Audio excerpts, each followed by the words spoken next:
Alright guys, so I just finished The Last of Us Part 2, and let me just say, absolutely incredible, 10 out of 10, and it's probably one of my favorite games of all time now, better than the first one in my opinion, but anyway. In case you don't know, The Last of Us Part 2 is a revenge story, and everyone in this game goes to great lengths to get their revenge. Zach, I get it, you like video games, shut up about them, but it's relevant because today we are reading from r/BlackholeRevenge. Whew. Alright, first story up is called Waste of Life Mother Executed by Angry Mob After Doing Unspeakable Acts to Her Children. Got removed from entitled parents and people said I should post it here, so here we go. Alright everyone, this is a story passed down through the generations from my family. So while the title may seem rather extreme, this all happened a very long time ago. I was debating if this would fit here or somewhere else, though it should be fine here. It goes without saying, this did not happen to me, but rather my great-grandfather back when he was a child, living in a semi-small town in Louisiana. Please keep in mind that the people in the town were very much so racist, given the time and area, though they hated the mother far more than her child. The main characters in this story are as follows. Great-great-grandfather, great-great-grandfather's father, or great-great-great-grandfather, demon mother, Adam, the victim, demon mother's other son, and then sheriff. Be warned, I am not going to spare any of the graphic details. I will be telling this story exactly as I have heard it. Keep in mind, this is all word of mouth. I personally have not been able to confirm this story, but my family insists that this has happened. Our story takes place in the 1880s in a very small town in eastern Louisiana. Great-great-grandfather, hold up, I'm gonna call him Gigi from now on because that's too much. Gigi and his family had moved from their native country of Spain to the Americas to flee inter-family conflict and had decided to settle with some other relatives. Within this small town, there was just a few families that had established themselves there, one of which had been Demon Mother and her 2 children. Demon Mother had, at one point in her life, been a member of an extremely prominent family in New Orleans, the woman actually being related to another famous murderer from the city, though distantly. From what Gigi's family had been told, Demon Mother was a smart, though arrogant woman that had possessed an immeasurable amount of wealth, though lost it after her family disowned her for conceiving a child through adultery in her marriage. She had been married to a prominent doctor in the city, of which they had had 1 child, Demon Mother's son, though when another child had been born, the husband had immediately called out adultery. Demon Mother's youngest son, Adam, had been born with caramel-colored skin and brown eyes, whereas both of his parents had eggshell white skin and blue eyes. After intense questioning, Demon Mother had confessed to having an affair with a local farmer, a man that had once been a slave but freed after the Civil War. Her family immediately disowned her, her fortune stripped, and Demon Mother was about to be tossed out on the streets, but her mother had given her just enough money behind the family's back to allow Demon Mother to survive far away from the city, dead to the rest of the family except for her uncle the sheriff and her mother. Demon Mother had taken her sons with her, and from Gigi's first look, it was extremely clear how horrible Adam had been treated. Adam and Gigi had gone to the same school, a small schoolhouse that also functioned as the church, with Demon Mother's other son, and on day 1, Gigi noticed Demon Mother's other son repeatedly smacking Adam on the back of the head, punching him in the gut, and tripping him in the mud while away from the teacher's eyes. When Gigi asked Adam about the mistreatment, he had simply gotten the answer, "Because I'm an N-word."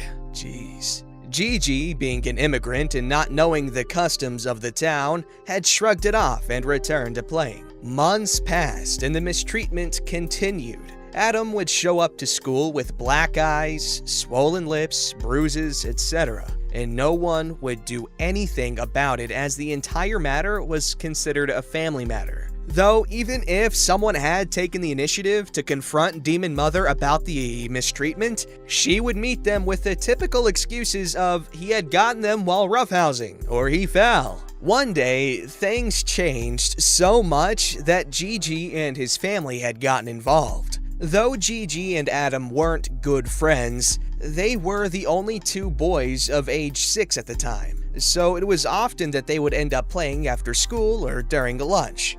Demon Mother's other son did not like this one bit. Demon Mother's other son had come up to the two boys one day, and this is roughly the conversation that had taken place. Well, I didn't know we had an Edward lover here. What's your name, Edward lover? I don't know what that means, but I'm Gigi. You must be Adam's older brother, right? Demon Mother's other son, leave us alone. We're trying to eat lunch. Demon Mother's other son, I'm just gonna call him Danny. Danny had apparently thought it was a good idea to toss both boys' food on the ground at this point, deciding that he had a new plaything to bully. Edwards and Edward lovers like you two don't deserve to eat on tables. Go eat your food out on the dirt. It's important to note that Danny was around 12 at the time, double the age of the boys, so fighting back wasn't an option.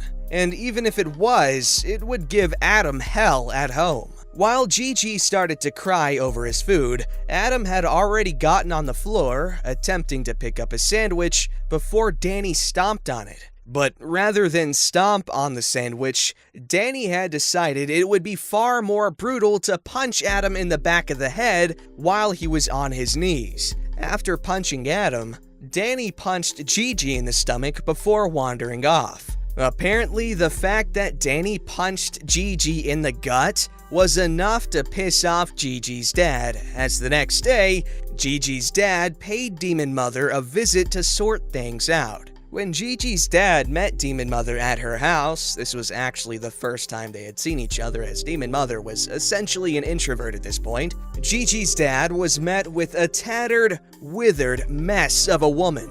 Demon Mother had only been 27 or 28 at this time, but it was extremely easy to pass her off for being in her late 30s. Her hair was a ragged blonde mess, knotted and matted as one would expect. Her face wore a permanent, withered scowl of someone who had fallen from their absolute apex, doomed to fade out of their own existence like a withering weed. Her once elegant gown had become nothing more than a tattered mess used to cover her obese form. Demon Mother had never given Gigi's dad any respect, even from the beginning, the argument ensuing before the first word could be spoken. Why did you make me get off my chair? Do you understand? I don't want gas, or are you just stupid? Gigi's dad, trying to keep his composure. I'm sorry, ma'am, but it seems that our boys got into a little scuffle. Your boy, Danny, had punched my son and destroyed his lunch. Do you mind having a word with him? I won't be scolding my son for beating up trash like your brat.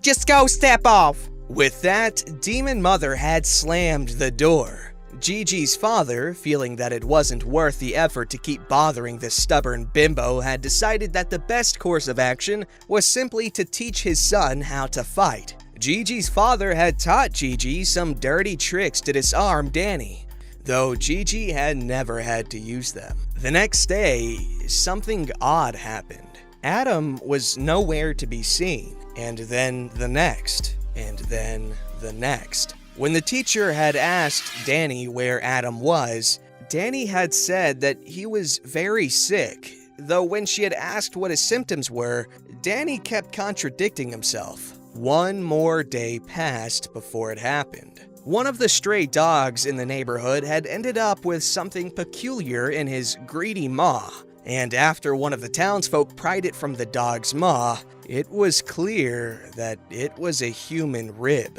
one small enough to be a child's.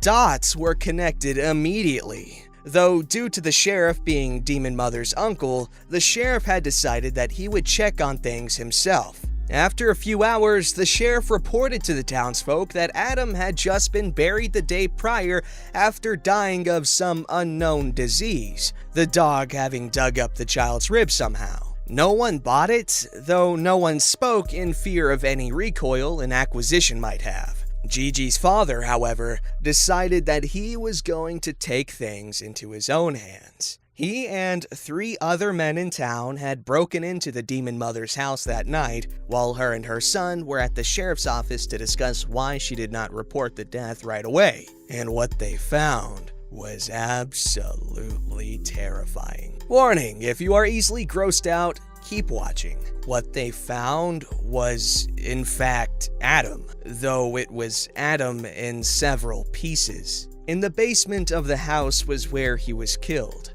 The boy had been bisected at the waist, flayed, and dismembered beyond the point of recognition, minus his caramel skin, which had been sitting on a table in piles. His ribs had been plucked from his body, his organs nowhere to be found except a clump of entrails scattered across the room. His body had been absolutely defiled. The assumption of his death was far from pleasant. 2 of the men stormed back to town to spread the news as Gigi's father returned to his family to tell his son that he would never see Adam again. Justice was swift and brutal. Just about every person in town stormed the sheriff's office, and just about every person demanded justice. The sheriff insisted that his niece be given a fair trial, while Demon Mother had broken down crying, 100 eyes sending unrelenting anger into her very soul as they outraged over the merciless crime she committed. In the middle of the chaos, Danny spoke up in a foolish attempt to protect his mother,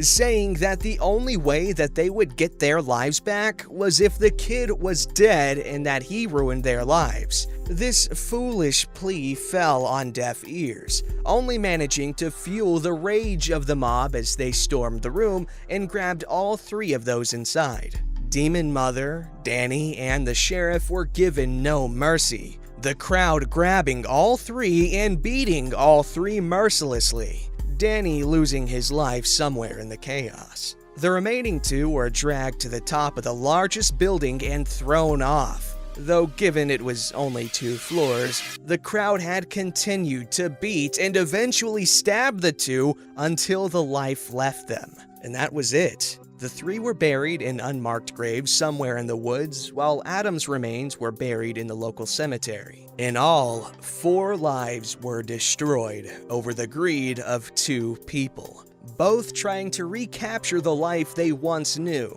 through the most extreme method possible, while one man who could have avoided his death protected his family in a futile last resort. Like I said in the beginning, this happened a very, very long time ago, and everyone in the story are now deceased. I never got to meet Gigi, obviously, but this story had been the collected accounts of the most tragic event that was witnessed by my family and the others in this town. If anyone manages to find any information about this story, please let me know, as I have been unable to validate the story myself, and I want to believe that my family did not make up this story as some sort of folklore. Thanks for reading, guys. Quick edit. So some of you guys have been asking about the dialogue. The person who had told this to me was my grandfather, and my grandfather, being a very crass man, liked to throw in expletives to make things interesting. That, along with the dialogue being paraphrased from dialogue that happened well over 100 years ago,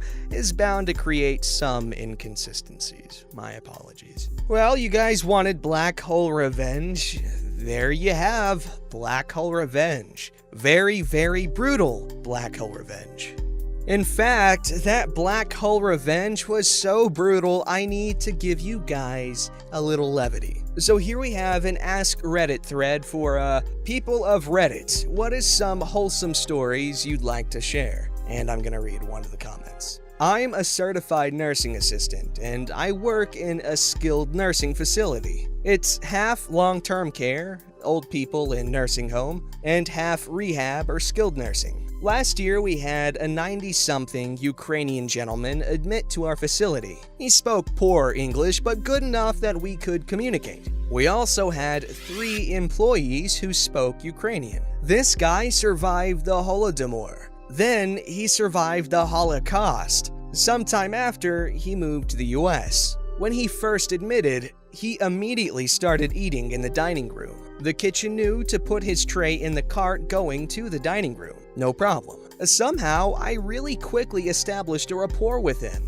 even though I only speak English. After several days, the guy who ran the kitchen came back from vacation, and the Ukrainian's tray didn't make it onto the cart for the dining room that first breakfast the kitchen guy was back. Kitchen Richard was a huge Richard. He'd power play us all the time to make himself feel like a big man. We'd ask for a banana for a patient, and he'd Richard around for 5 minutes before handing us the banana. He also used to put the meal tickets under the plate, so we'd have to pick up the plate to find whose tray it was. It was a massive waste of our time, and CNAs have exactly 0 extra minutes in their shifts for bullcrap. Yes, he'd been instructed to fix his crappy behavior, but he never did. So, day 1 of Kitchen Richard, the Ukrainian guy doesn't get his breakfast tray. I go to the kitchen and Kitchen Richard says, "I don't have any instructions that he's supposed to eat in the dining room." Even though somehow magically every other kitchen worker had managed to get the Ukrainian dude his tray in the dining room, they're prepping the cart for the hall the Ukrainian guy is on. So I started digging through the cart looking for his tray, which means I have to pick up all the plates to read the meal tickets. I say to Kitchen Richard, "Hey, Kitchen Richard, when you cover up the tickets like this, it really slows us down passing out the trays." "Not my problem," was his response. "Kitchen Richard, I know the administrator has asked you not to do this. Be a team member, man." "Get the heck out of my kitchen!" I go and get one of the managers, and he screams at her too. Poor old Ukrainian guy had to sit at a table for 20 minutes with no food while everyone else at that table got to eat. And the dude survived the Holodomor and the Holocaust. I, of course, apologized profusely to the Ukrainian guy. He was sweet. Later, I brought him an extra ice cream. I'd already figured out he loved ice cream. Kitchen Richard was fired that next day via text message by the administrator. I helped make the world a better place that day. A few months go by, and Ukrainian guy starts to really decline.